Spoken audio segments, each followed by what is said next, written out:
বাংলাদেশ ও ভারতের মধ্যে চলমান উত্তেজনা দ্রুত নিরসনের আহ্বান জানিয়েছেন ঢাকায় নিযুক্ত রুশ রাষ্ট্রদূত আলেকজান্ডার গ্রিগোরিয়েভিচ খোজিন। তিনি মনে করেন, এই উত্তেজনা দীর্ঘায়িত হলে তা দুই দেশের সম্পর্কের জন্য ইতিবাচক হবে না।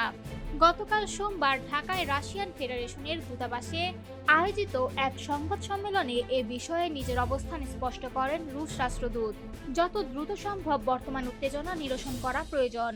একই সঙ্গে তিনি জোর দিয়ে বলেন, বাংলাদেশ ও ভারতের দ্বিপক্ষীয় সম্পর্কের বিষয়ে রাশিয়া কোনো ধরনের হস্তক্ষেপ করবে না। রাষ্ট্রদূত খোজিন আরও বলেন, প্রতিবেশী দেশগুলোর সম্পর্ক পারস্পরিক আস্থা, বিশ্বাস এবং সম্মানের ভিত্তিতেই পরিচালিত হওয়া উচিত। বর্তমান পরিস্থিতিকে আর বাড়তে না দেওয়ার বিষয়ে তিনি সতর্কবার্তাও দেন। সংবাদ সম্মেলনে আসন্ন জাতীয় নির্বাচন প্রসঙ্গেও কথা বলেন রুশ রাষ্ট্রদূত।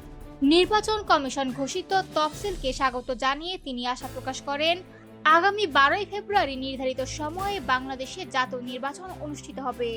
তিনি বলেন, রাশিয়া চায় নির্বাচনের আগে দেশে একটি অনুকূল, শান্তিপূর্ণ ও স্থিতিশীল পরিবেশ বজায় থাকুক, যাতে জনগণ নির্বিঘ্নে তাদের ভোটাধিকার প্রয়োগ করতে পারে। নির্বাচন পর্যবেক্ষক পাঠানো প্রসঙ্গে এক প্রশ্নের জবাবে রাষ্ট্রদূত খোজিন জানান, এ বিষয়ে রাশিয়া ইতিমধ্যে বাংলাদেশ নির্বাচন কমিশনের সঙ্গে যোগাযোগ রাখছে।